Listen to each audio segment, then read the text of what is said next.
बरोबर सर. नमस्कार शेतकरी मित्रांनो, मी राहुल ठोंबरे, शेतकरी कृषी सेवा केंद्र, विठ्ठलवाडी फाटा, तालुका वाई. आज 22 ऑगस्ट. आज 12 वाजेपासून अमावस्या चालू होतं.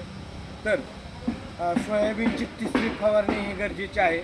तर याच्यामध्ये आपण कोराजन हे जे इन्सेक्टिसाईड आहे हे 6 ते 7 मिली प्रतिपंप घ्यायचं आहे. त्याचबरोबर आज क्लोरॅन्थोनिलिप्रोल जे 18.5% घटक असलेलं ॲम्प्लिगो हे सुद्धा आपण 8 मिली प्रतिपंप घेऊ शकता. त्याचबरोबर इमामेक्टिन बेन्झोएट असलेलं तुम्ही प्रोक्लेम, बायोक्लेम यासारखी औषधं किंवा थेंबदूत ही औषधं जरी 10 ग्रॅम प्रतिपंप घेतली तरी आपली ही आळी कंट्रोल होणार आहे. तर बघा, 2 महिन्यात सोयाबीन झालेलं आहे, तुम्ही बघू शकता.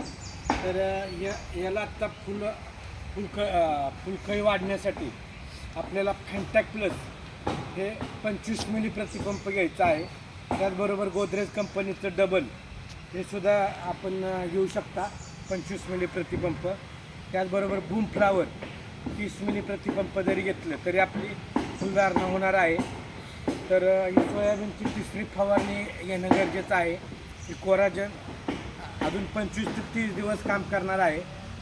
यानंतर मग डायरेक्ट आपलं सोयाबीन आज 22 ऑगस्ट आहे, 22 सप्टेंबरपर्यंत हे सोयाबीन काढण्याला येणार आहे.